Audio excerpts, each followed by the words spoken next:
তারপর আমরা সবাই মিলে একসাথে কেক কাটি, সেলিব্রেট করি এন্ড অনেক গল্প সল্প করছিলাম। পৃথিবীতে এমন অনেক মানুষ আছে যে মানুষগুলোকে যদি কেউ বলে যে আপনার কান চিলে নিয়ে গেছে, সেই মানুষটা কানে হাত দিয়ে কান না দেখে আগে চিলের পেছনে দৌড়ায়, অথচ কান কিন্তু কানের জায়গাতে আছে। ঠিক তেমন অনেকেই বলে বারিশক আপু খারাপ। সো আমি সবার কথা শুনে যদি ভাবি যে হ্যাঁ বারিশক আপু খারাপ, তাহলে তো আমি ঠিক এরকম কান নিয়ে যাওয়ার চিল কান নিয়ে যাওয়ার মতো ব্যাপারটার মতোই হয়ে গেলাম, তাই না? আসলে আমার যেটা মনে হয়, মানুষকে পার্সোনালি না জেনে না চিনে অবশ্যই তাকে নিয়ে কোনো বাজে মন্তব্য করা আমাদের কারোরই উচিত নয়। কতটুকুই বা চিনি আমরা এই মানুষটাকে। তো যাই হোক, এরপরে আপুরা সবাই মিলে খাবার এনজয় করছিল। আপুদের জন্য অনেক আইটেম রান্না করেছিলাম আমি। সেই সকাল থেকে আজকে কাজ করছি।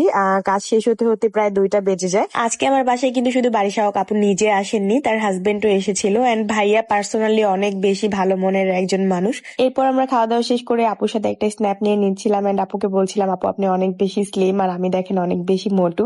পরে আপু আমাকে বলছিল যে না, আপনি নিউ মা হয়েছেন, এখন একটু শরীরটা এমনই থাকবে, আস্তে আস্তে এটা ঠিক হয়ে যাবে। এইবার বলি, আপু কিন্তু প্রায় 1 মাস আগে আমার হেয়ার প্রোডাক্টস ইউজ করেছে এন্ড আপু যেদিন আমাকে নক করেছিল আমার বিজনেস পেজে, আমি তো পুরো অবাক হয়ে গেছিলাম যে সত্যি কি বারিশক আপু আমাকে নক দিয়েছে আমার প্রোডাক্টস নেওয়ার জন্য। পরবর্তীতে দেখি যে হ্যাঁ, এটা আসলে আপুর রিয়েল আইডি, ভেরিফাইড পেজ। তারপরে আসলে আমি অনেক বেশি অবাক হই এন্ড আপু 1 মাস ইউজ করার পরে আমাকে সুন্দর একটা রিভিউ দেয় এন্ড আমি আপুকে পার্সোনালি আমার বাসায় ইনভাইট করে আসার জন্য। এন্ড ফাইনালি আপু অলরেডি আমার বাসায় আমার সাথে লাইভ করছে এন্ড আমার প্রোডাক্টস দিয়ে।